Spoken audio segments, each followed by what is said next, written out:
Imagine the battlefield without the horse. Imagine the long march of armies forced to rely only on their feet, supplies moving at the pace of men, conquests limited by the endurance of human muscle alone. Such a vision is not simply slower, it is unimaginable. For nearly 5 millennia, the horse was not just a tool of war, but the very force that carried civilizations into history. Its hooves struck the earth in rhythms that beat the drum of empires. From the first chariot wheels rolling across Mesopotamia to the thunder of cavalry charges that shattered medieval lines, the horse became the embodiment of speed, strength, and warlike power. Historian David Anthony in The Horse, the Wheel, and Language states that the domestication of the horse transformed human existence more profoundly than any other single event before the invention of writing.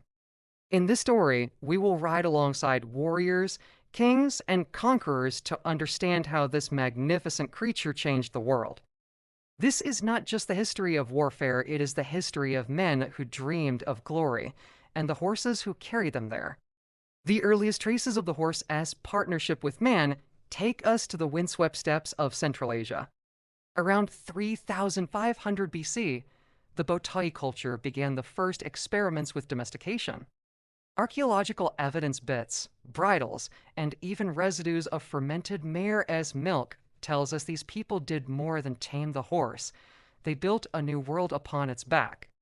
With the horse, men could move farther, faster, and with greater force than ever before. The Indo-European migrations that reshaped the face of Eurasia would have been impossible without horses.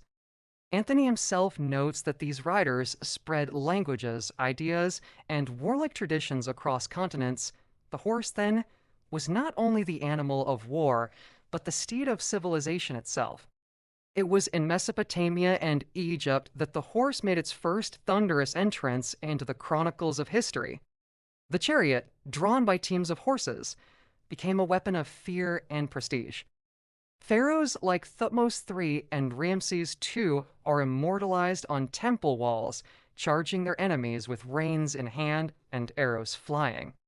In the Battle of Kadesh inscriptions, Ramses boasts of how his horses charged into the enemy as if they were falcons upon the wind. The symbolism is clear.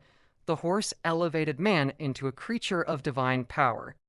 Chariots dominated the late Bronze Age, used not only for war, but also as diplomatic gifts.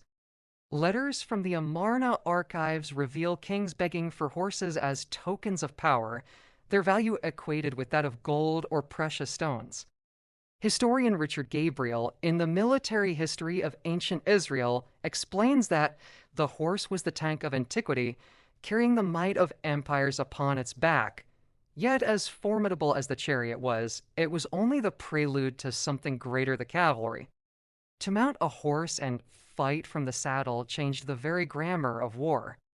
The Scythians, nomads of the Eurasian steppe, were among the first to achieve mastery of horseback combat. Herodotus described them as people who live on horseback, neither farming the earth nor building houses. Their combination of speed and archery terrorized their enemies. The horse was no longer just a means of transport or a platform for charioteers. It became an extension of the warrior himself. John Keegan, in A History of Warfare, states bluntly that the horse archer was the most dangerous soldier pre-modern armies ever faced. With the horse, war ceased to be a slow, grinding push, it became a storm. The epitome of the storm came under the Mongols. Genghis Khan's empire was built entirely on the horse's back. Every warrior maintained several mounts, allowing them to switch horses and travel immense distances without rest. Chronicler Giovanni da Pian del Carpini, who traveled among them, wrote in astonishment of their ability to cover great stretches of land in a single day, moving with such swiftness that no army could prepare against them. The horse was not merely a weapon. It was the bloodstream of the Mongol war machine. The empire they forged, stretching from China to the gates of Europe, would have been inconceivable without their cavalry as speed, endurance, and terrifying discipline. But the legacy of the horse does not belong only to the nomads. In Europe, the horse became the very symbol of chivalry. The mounted knight was the archetype of medieval warfare, an image of masculine strength, loyalty, and honor.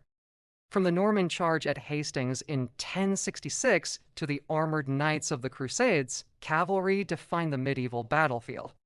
Historian C.W.C. Oman, in A History of the Art of War in the Middle Ages, emphasized that the mounted knight was the hammer of war, and all other arms were crafted only to support his blows. To face a line of charging knights was to confront not merely men, but an avalanche of iron and muscle propelled by the unstoppable force of the horse. The knight's steed was as famous as the knight himself, a partner in battle whose courage often equaled that of his rider. This bond between man and horse carried through the Renaissance and into the early modern era. The polished-winged hussars, adorned with their great wings of wood and feathers, became legends of the battlefield. Their charges were devastating, breaking Ottoman and Muscovite lines with a fury that turned battles in minutes. Historian Richard Brzezinski describes their triumph at the Battle of Vienna in 1683, where their charge was so decisive that the entire Ottoman army collapsed into retreat. The horse, adorned with plumes and armor, was not merely a beast of war, it was a herald of terror and triumph. Even as firearms advanced, the horse remained central. Napoleon Bonaparte, master of modern strategy, relied heavily on cavalry to secure his victories. His marshal, Murat, led a charge of 10,000 horsemen at Eylau, a spectacle so vast that it made the earth quake beneath their hooves.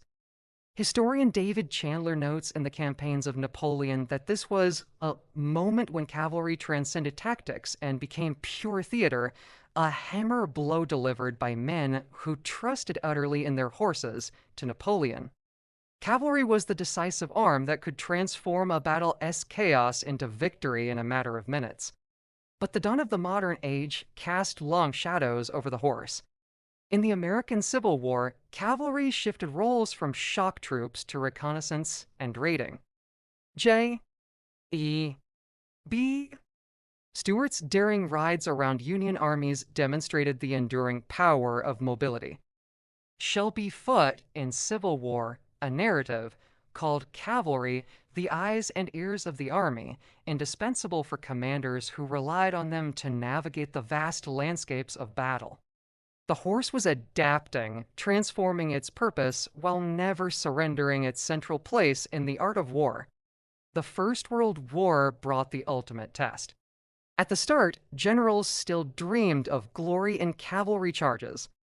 In the early months of 1914, horsemen with lances lowered charged into machine gun fire, paying a terrible price.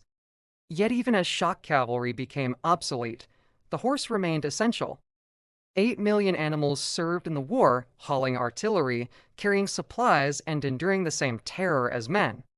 Historian Stephen Badsey remarked that the horse in World War I became not the knight's steed, but the beast of burden that kept armies alive.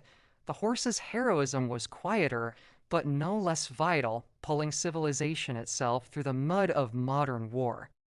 World War II continued this paradox. The Wehrmacht, though famed for tanks, relied on millions of horses for logistics. On the Eastern Front, frozen roads and endless mud made trucks useless, but horses endured. They were no longer the face of battle, but they remained its backbone. Even as armored vehicles dominated the headlines, the true war machine was still four-legged, stubborn, and loyal. The end of the horse in war did not erase its legend. In fact, it enshrined it. The very language of war continues to echo with horses' cavalry, chivalry, horsepower. The horse is not forgotten because it was never just an animal. It was the warrior's partner, the king's symbol, the empire's foundation. It gave men the speed of gods and the courage to face impossible odds. Xenophon's timeless wisdom on horsemanship reminds us, the horse is a partner in battle, not a servant. Treat him well, and he will carry you through the fire of war. The horse's story is, above all, a masculine epic. It is about men who charged into the jaws of death, who trusted their fate to an animal as fearless as themselves. The horse carried knights into glory, nomads into empire, generals into victory, and soldiers into hell. For thousands of years, it was not men alone who conquered the world, it was man and horse together, bound in a brotherhood of steel and sinew. Even in a world of tanks and drones, when men close their eyes and dream of battle, they do not see engines. They hear hoofbeats. They feel the ground shake beneath them. They imagine themselves astride a horse, charging with the wind in their face, the taste of glory on their lips, and the thunder of history at their back. The horse is eternal because the masculine spirit that it carried for millennia is eternal. And as long as men dream of conquest, as long as stories of battle are told, the hoofbeats will never fade.